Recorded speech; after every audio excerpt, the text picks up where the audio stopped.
And hello, everyone, and welcome to another episode of One Take because life has no rehearsal.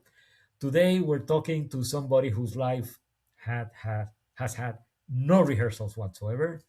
Ernesto Adduci, from originally from Costa Rica, has been a high-powered advertising executive, many agencies, but the latest one, Leo Burnett in Chicago. Leo Burnett, of course, is one of the big names in advertising. He owns a catering service. He works as a fractional creative director on a remote basis. And the best part, as far as I'm concerned, he owns Rockfest, the biggest rock festival in Costa Rica. So we're talking about somebody whose life is like spread all over. And bottom line, it's interesting. So, Ernesto, thank you. Thank you very much for joining me. I really appreciate it. It's always a pleasure to see you. We haven't seen each other, even if in a camera, for a while, decades. Um, Always cherish the times with you. We have been together in I don't know how many cities now, but I know we broke bread at least in Chicago, Miami, San Jose, Costa Rica. Likely, were we together in Bucharest, Romania? No, I No, you haven't were been not to in that one. Bucharest since I was 18. Okay. But we've been in Buenos Aires, I don't know in how many Yep. places. It was always a pleasure. You've been always the man who had the knowledge in the room. Everyone looked at you when they had a question, and somehow you always had the answer, which was, astonishing to me. I mean, you always, someone wanted to know, I don't know, what was the penetration of cell phones in Trinidad and Tobago? You looked at Marcelo Salub and he said 22%. And you bought it. I don't know if it was true or not, but you bought it. I So that tried. I was tried. always extraordinary to me. So a So, pleasure to be talking to you again. no, it's a real pleasure, and it's a real pleasure to see that you have aged enough so I can have you on my podcast. Mm. Because, of course, let's talk about change. And there's two things, right? One, by the time we get to be our age, we have experienced change and we have had decisive moments and we've had important moments all over the place, all over. But there's always one, and it doesn't necessarily have to be at the beginning of your career. A lot of people have had decisive moments way after they began.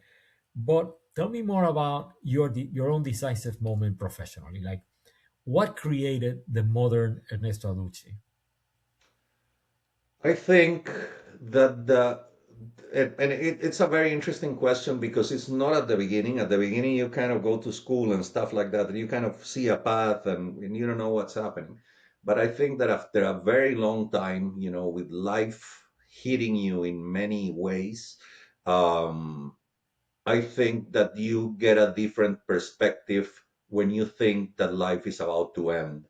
I got cancer about 7 years ago, bad cancer, stage three. It was going to places and stuff, and I really thought I was gonna die.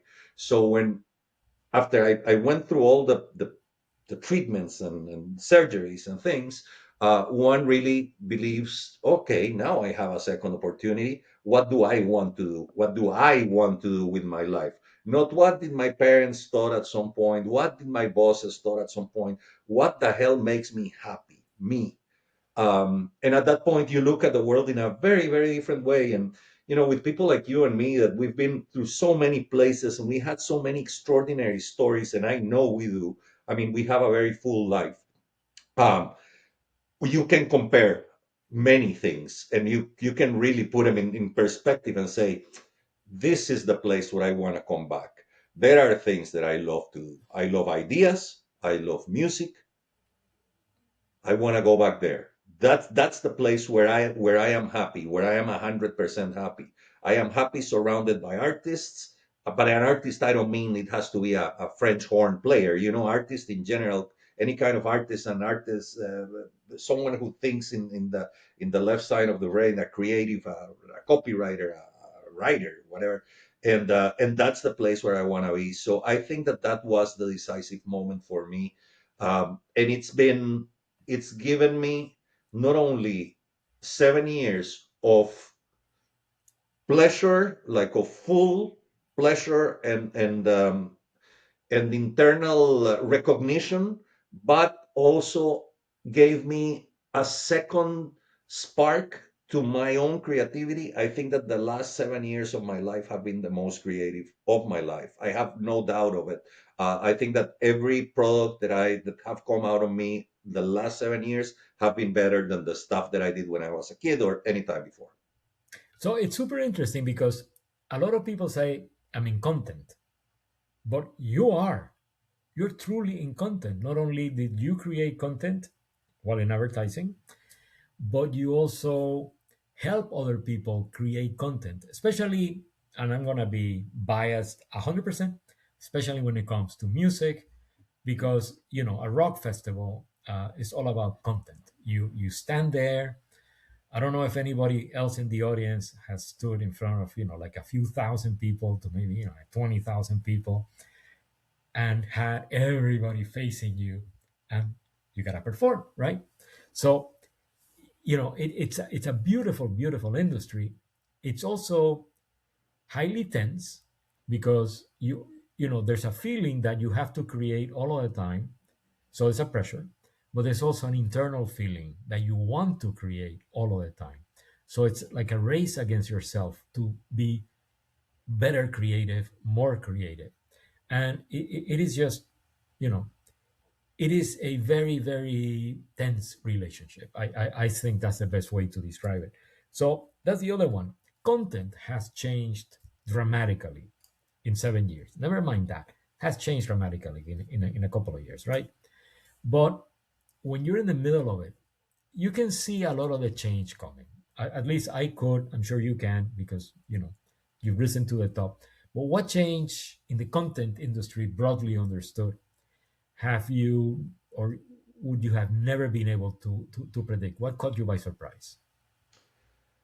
I think that more than the product itself or the surprise by seeing a piece of content itself, it's the content creators. I think that the big agencies, conglomerates, companies, whatever you want to call it, that develop what we consume, decided to hire not the best people. There was a time when we wanted to have the best people working with us. Yep. There was a time we just wanted the best people working with us. At some point, we didn't want the best people working with us. We wanted the cheapest people that were okay working with us. Therefore, we were saving money just for saving money, and what was obviously being sacrificed was the quality of the content itself, of the product, whatever again you want to call it. So I I keep seeing cases of extraordinary people that are not working for extraordinary companies that are just doing and forging their own paths and doing their things and maybe not in the rat race, not working for the man definitely, but in just doing things for themselves, things that please them. And all these people are really could be, I don't know, directing movies or writing songs or managing corporations, and they're not because at some point we decided that price was more important than the quality. So then let me push back on two different directions, right? Go. So you were an employee and once, Mhm. with Leonet and other agencies, I met you at Food and Building. So you've been an employee. At the same time, you are now not even an entrepreneur. You are like the owner of something big. So you are an impresario or whatever you want to call it. How did you react to, or what did you do as a result of, yes, I agree with you, going from I want the best to I want the cheapest possible that will deliver okay content to also being, an impresario of, rock concerts and all of that? What did you do? How do you cope with that?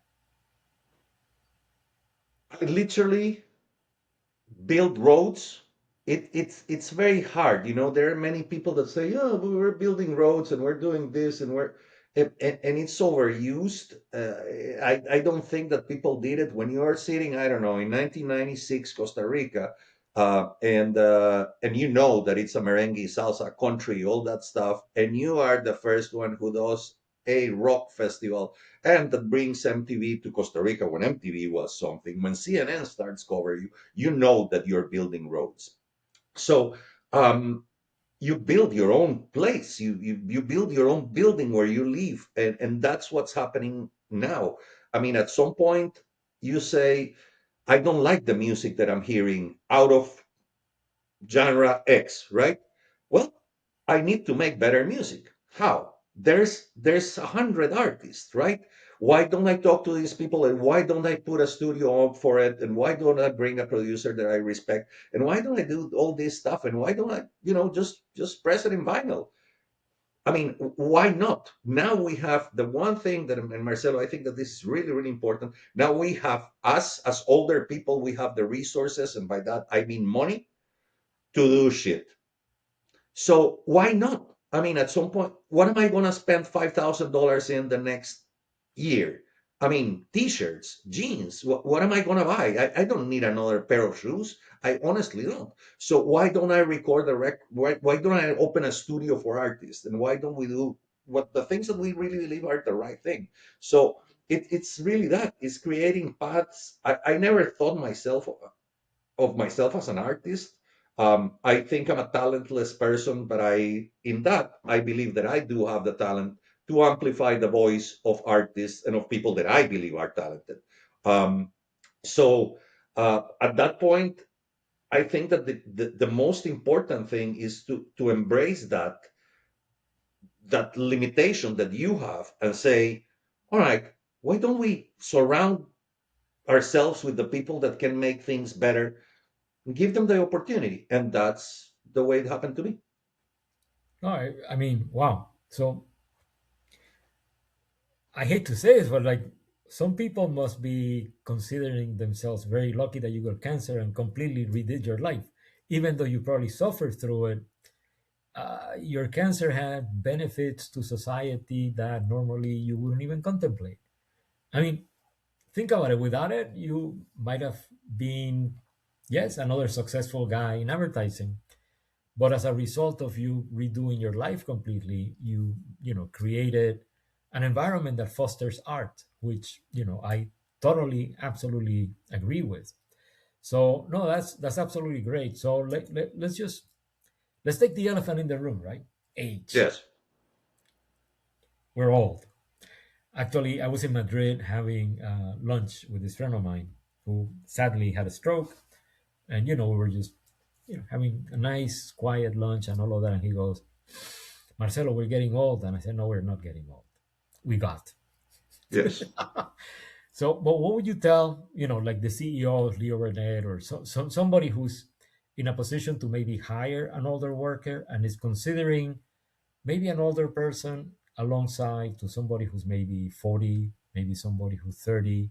What do you think are like the big advantages or the big value that we older people bring to a company?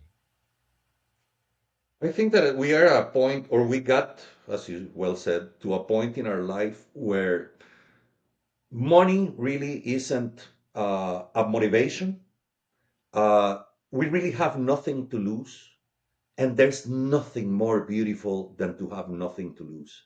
Um, the advantage of someone with experience and with no that is willing to take any risk there is fantastic. So if I was to hire if I was to hire Don Draper again at this age, right? I would say bring it, because that guy is gonna be a killer, because if he had nothing to lose before, imagine now.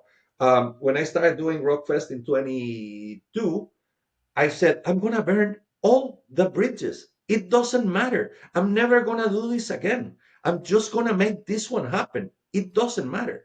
And I did, I mean, all the stupidest thing that you can imagine. And I won somehow. I came out of it alive. And it created, again, another 5 years of magnificent things happening. So it's that fearless situation, is that combined with the experience that just gives an older person the advantage really over other kids. I mean, I met, and I've been working, especially now, imagine in rock music and in music in general, a lot of kids. And there's so many that are so lazy, that are so that don't want to take risks. They're smart kids and they're talented, but they just, I'm gonna stay Sunday in my bed and I'm gonna what? And fantastic, good for them. They can do whatever the hell they want. But I am sitting here doing the podcast with you, and right after this, I'm gonna go run and I'm gonna go cater a party and I'm gonna go produce a record and I'm gonna go do all these things because I have a second chance. I'm doing something that I love, and I'm doing it because I love it. Call it glory, call it applause, call it whatever you want to call it. It's not the money. Hire me for 30 grand. Doesn't matter. Give me a platform. I'm going to scream in that platform. No, that's great. Well, I really thank you a lot. I so absolutely envy you of what we call envidia de la buena, the good envy Yes. that you run a rock fest, and then I don't know. Let me know. Send me a note. I'll go to Costa Rica. My cameras Yes. and I will go to Costa Rica, and then I'll do it also for no money. I will be on stage with those people or whatever. But yeah, I definitely will go to the next one. So please let me know. And Ernesto, really, thank you very much. Congratulations on totally redoing your life.